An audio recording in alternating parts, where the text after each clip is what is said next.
नमस्कार दोस्तों, मेरा नाम है विजय कुमार गिरी और मैं आप लोगों का हार्दिक स्वागत करता हूं अपने यूट्यूब चैनल जिसका नाम है सुगा क्लासेस फॉर एग्रीकल्चर। दोस्तों, जैसा कि आप लोगों को पता है कि अभी कल हम लोगों ने फंडामेंटल ऑफ हार्टिकल्चर का पहले लेक्चर पढ़ा था, तो आज हम लोग पढ़ेंगे फंडामेंटल ऑफ हार्टिकल्चर का दूसरा लेक्चर। और इस दूसरे लेक्चर में हम लोग पढ़ेंगे हार्टिकल्चर क्रॉप का ह्यूमन के आदमी के डाइट में क्या इम्पोर्टेंस है और ह्यूमन न्यूट्रिशन में इसका क्या महत्व है। तो चलिए शुरू करते हैं। Horticulture crop and human nutrition. Fruit and vegetable play a important role in the balancing diet. मतलब कि फ्रूट और वेजिटेबल जो हैं ये बहुत इंपॉर्टेंट रोल प्ले करते हैं एक बैलेंस, एक संतुलित आहार में। These provide not only energy rich food but also provide vital protective nutrient element and vitamins. Comparatively fruit and vegetable are the cheapest source of natural nutritive food. कहने का मतलब है कि ये हमें केवल एनर्जी नहीं देते हैं, एनर्जी देने के साथ साथ ये हमें न्यूट्रिएंट और एलिमेंट देते हैं, जैसे कैल्शियम, आयरन, फास्फोरस देते हैं। और ये न्यूट्रिएंट भी, पोषक तत्व भी देते हैं और पोषक तत्व के साथ साथ ये विटामिन भी देते हैं। और ये जो होते हैं ये कंपैरेटिवली रिच सोर्स होते हैं, मतलब चीपेस्ट सोर्स होते हैं, मतलब सस्ते होते हैं। जैसे कि मान लो कि अगर आपको प्रोटीन चाहिए तो प्रोटीन अगर आप मांस से लेते हैं तो मांस महंगा पड़ेगा, जबकि अगर आप फ्रूट से ले रहे हैं प्रोटीन तो आपको थोड़ा सस्ता पड़ेगा। फ्रूट से या वेजिटेबल से ले रहे हैं सस्ता पड़ेगा। एनर्जी का सोर्स भी जो ये है फ्रूट और वेजिटेबल, ये सस्ता पड़ता है कंपैरेटिवली और अलग सोर्स से। चाहे आप गेहूं धान से ले सकते हैं, तो गेहूं धान से लेंगे, जैसे मान लो कि 80 कुंटल 60 कुंटल पर हेक्टेयर हो रहा है, गेहूं के उत्पादन 60 कुंटल पर हेक्टेयर हो रहा है, इसमें 10% लगभग प्रोटीन पाई जा रही है। तो 60 कुंटल में 10% प्रोटीन। लेकिन अगर हम गोभी की खेती करते हैं तो गोभी हमको 250 कुंटल मिलता है, तो कंपैरेटिवली इसका प्रोडक्शन बहुत ज़्यादा, कहाँ 60 कुंटल कहाँ 250 quintal.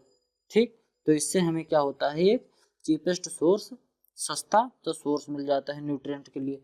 Since most of the Indian are vegetarian, चूँकि ज़्यादातर भारतीय लोग शाकाहारी हैं और ये इनके जो डाइट है, इनकी डाइट में हार्टिकल्चरल क्रॉप का बड़ा महत्व है। कोई भी आदमी ऐसा नहीं होगा जो दिन में सब्जी और फल ना खाता हो। मान लो फल तो हो सकता है कुछ लोग ना खाते हों रोज, लेकिन सब्जी तो वो जरूर खाएगा। आलू एनर्जी का बहुत रिच सोर्स है जिसको हर आदमी खाता है। कोई भी सब्जी बनाएंगे सब में आलू। इसे कानपुर जब मैं हॉस्टल में पढ़ता था तो वहाँ कभी कभी क्या करते थे कि कोई हरी सब्जी जो बनाते थे, वो हरी सब्जी जो बनाते थे उस हरी सब्जी में भी आलू डाल देते थे कभी कभी, तो कि आलू सब में मिल जाता है। तो ये हो गया क्या, आलू। ये और ये बहुत इसेंशियल भी है, एनर्जी और न्यूट्रिएंट ये इसेंशियल भी है एक गुड हेल्थ के लिए। ठीक, अब देखो, जैसा कि मैंने बताया कि जो फ्रूट होते हैं या वेजिटेबल होती है ये हमें न्यूट्रिएंट देते हैं, विटामिन देते हैं, मिनरल देते हैं। तो हम देखते हैं आगे कि कौन कौन से विटामिन और कौन कौन से मिनरल का क्या क्या हमारे शरीर में रोल होता है, और कौन सा विटामिन किस फल में या किस सब्जी में ज़्यादा पाया जाता है, और कौन सा न्यूट्रिएंट, कौन सा एलिमेंट, कौन सा मिनरल किस फल में ज़्यादा पाया जाता है। तो चलिए शुरू करते हैं। पहला क्या है, विटामिन ए। विटामिन ए का काम क्या है, ये essential for the growth and reproduction, ये आदमी के विकास के लिए और रिप्रोडक्शन के लिए महत्वपूर्ण होता है। Help in resistant of infections, infection के प्रति रेजिस्टेंसी भी हमें ये देता है, मतलब कि हमको अवरोधक क्षमता भी प्रदान करता है। Increase longevity and disease less decrease senility, मतलब कि ये लॉन्गिविटी मतलब ज़्यादा दिन तक चलने की क्षमता को बढ़ाता है। मतलब आदमी इसको सेवन से अगर इसकी कमी नहीं है तो वो ज़्यादा दिन तक जी सकता है। सबसे ज़्यादा महत्वपूर्ण इसका जो सोर्स होता है वो होता है मैंगो, उसके बाद पपाया। सबसे ज़्यादा विटामिन ए मैंगो में पाया जाता है, उसके बाद पपाया में पाया जाता है। जो विटामिन ए होता है, विटामिन ए की कमी से नाइट ब्लाइंडनेस होता है, ये बहुत इम्पॉर्टेंट एक डिजीज होती है, रतौंधी जिसे हम कहते हैं, वो विटामिन ए की कमी से होता है। विटामिन ए की कमी से क्या होता है? रतौंधी होती है। फिर क्या हुआ? Vitamin B.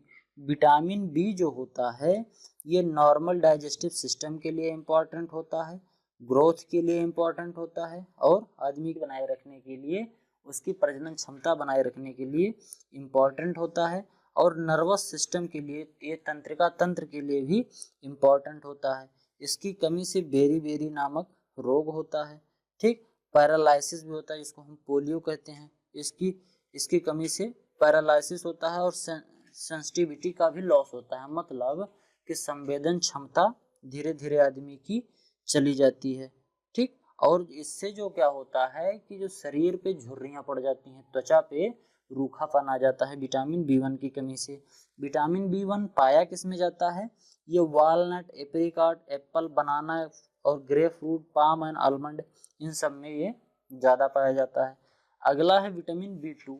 बी2 जो होता है ये भी ग्रोथ में इम्पॉर्टेंट होता है, और स्किन की हेल्थ के लिए ये इम्पॉर्टेंट होता है। जैसा अभी मैंने बताया कि झुर्रियाँ पड़ जाती हैं, तो विटामिन बी2 की कमी से भी शरीर में झुर्रियाँ पड़ जाती हैं, किनारे पर ओंठ फट जाते हैं, ओंठ जो फटने लगते हैं किनारे किनारे पे, वो हो जाता है।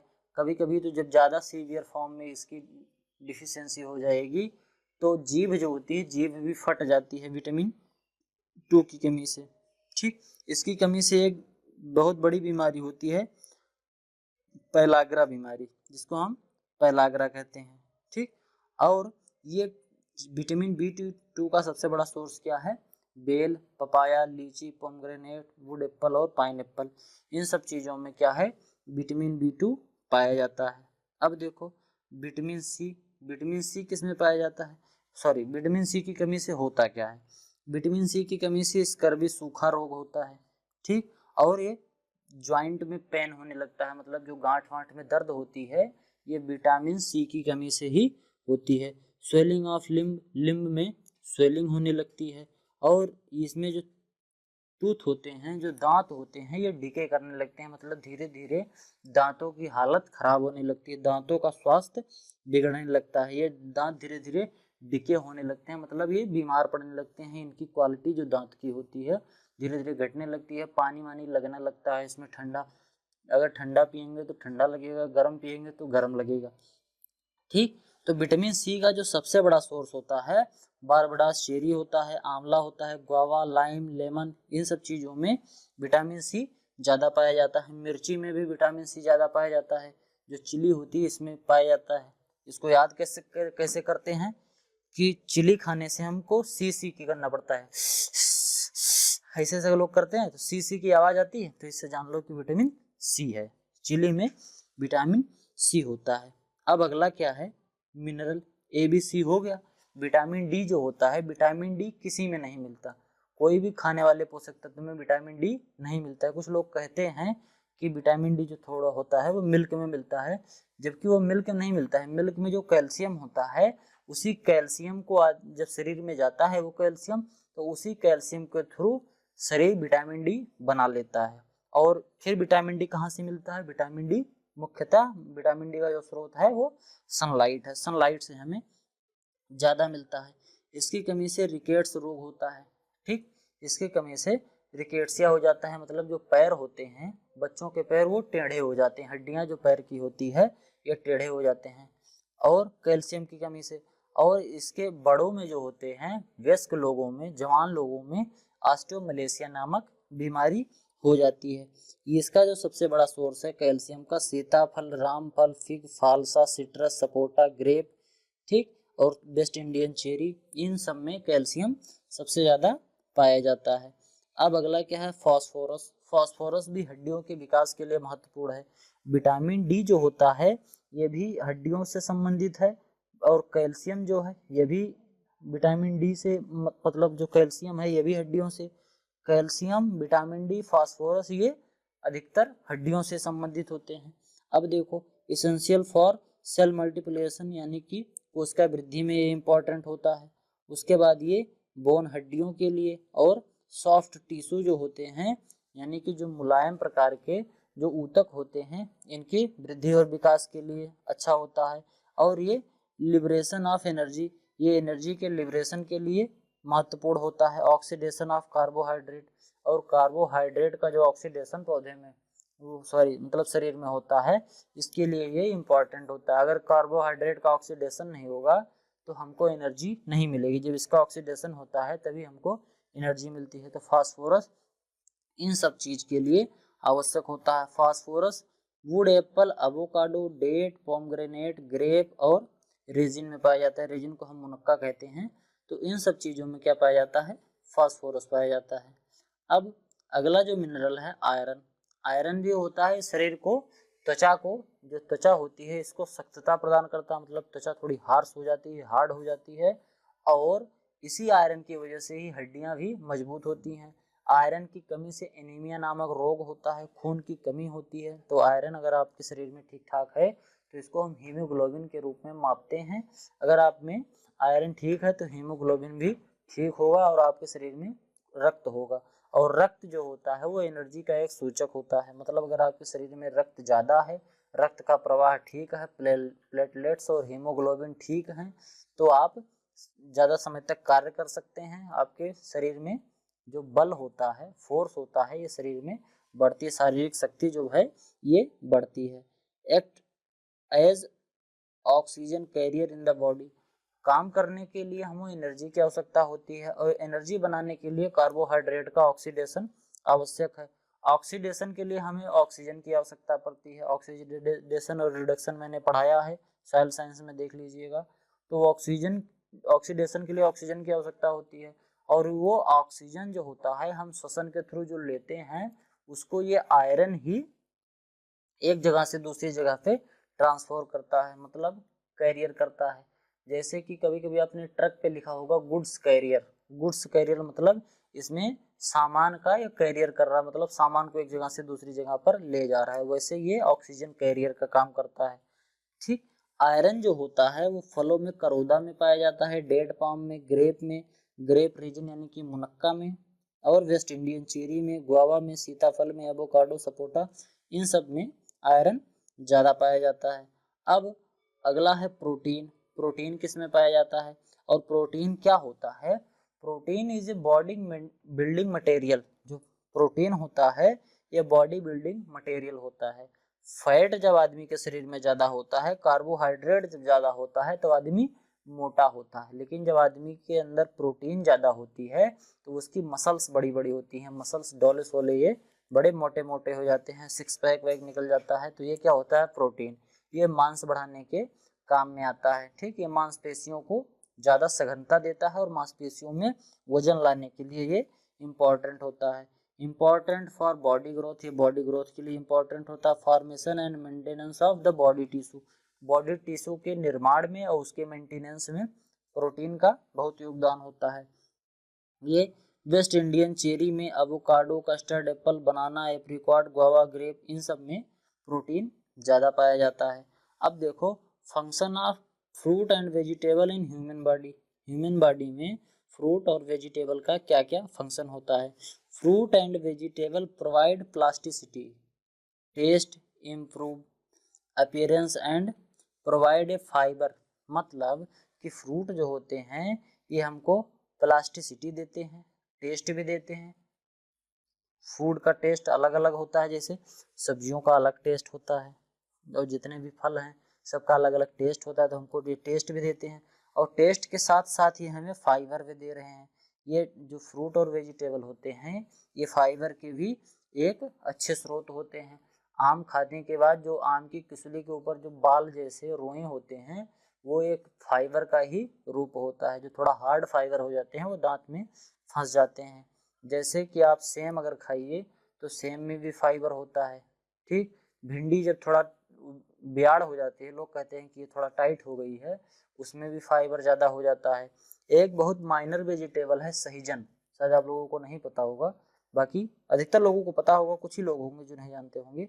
सहजन जो होता है ये भी रिच सोर्स है फाइबर का, इसमें भी फाइबर बहुत पाया जाता है, इसको चूस चूस के लोग खाते हैं सब्जी बना के। ठीक, अब दे न्यूट्रलाइज द एसिड, जो एसिडिटी होती है शरीर में, जो गैस की समस्या होती है, पेट में जो गैस बनता है, इसकी समस्या को जो फ्रूट और वेजिटेबल होते हैं इसको न्यूट्रलाइज करते हैं। एसिडिटी की वजह से ही पेट निकलता है और एसिडिटी की वजह से हमारे सर में दर्द भी होता है। इसीलिए लोग क्या कहते हैं कि पानी पियो और फल खाओ, अपने भोजन में सलाद की मात्रा बढ़ाओ। सलाद की मात्रा मतलब वेजिटेबल बढ़ाओ, जिससे एसिडिटी घट जाएगी। अब देखो, दे इम्प्रूव द जनरल इम्यूनिटी, ये इम्यूनिटी को भी बढ़ाते हैं और ह्यूमन बॉडी को रेजिस्टेंट करवाते हैं डिजीज से, जिससे आदमी के अंदर डिजीज नहीं होती है और डिफिशियंसी किसी चीज की नहीं हो पाती है। तो ये जो होते हैं इम्यूनिटी को और डिजीज होने की जो प्रोबेबिलिटी होती है पौधों में, इसको कम करते हैं। अब देखो इसका अगला फंक्शन क्या है। They are the important source of vitamin और मिनरल्स, ये जो फ्रूट होते हैं विटामिन और मिनरल्स के इम्पॉर्टेंट सोर्स हैं, मैं पहले बता चुका हूँ। और ये सेवरल बायोकेमिकल रिएक्शन करने में भी, अपने बॉडी में सेवरल बायोकेमिकल रिएक्शन करने में भी हमारी बॉडी को सहायता प्रदान करते हैं। तो आज के लेक्चर में केवल इतना ही। Thank for the attending my class. If you like the video, do not forget to subscribe my channel success with smart learning with Suga classes for agriculture. दोस्तों, अगर आपको ये वीडियो पसंद आई हो तो प्लीज़ वीडियो को लाइक करें, अपने दोस्तों के साथ इसे शेयर करें और ज़्यादा से ज़्यादा लोगों तक इस चैनल को प्रसारित करवाएं और सब्सक्राइब करवाएं, जिससे मेरा मोटिवेशन बढ़ेगा और मैं इसी तरीके से वीडियो आप लोगों के लिए लाता रहूँगा, जिससे आप लोगों को कहीं कोचिंग जाने की आवश्यकता नहीं पड़ेगी। बस आप लोगों के सपोर्ट की आवश्यकता है। जितना लोग आप शेयर करेंगे उतना ही मेरा चैनल ग्रो करेगा और मैं उतना ही अच्छा कंटेंट लाता रहूँगा और मेरी पूरी टीम इस पे काम करती रहेगी। Thank you all.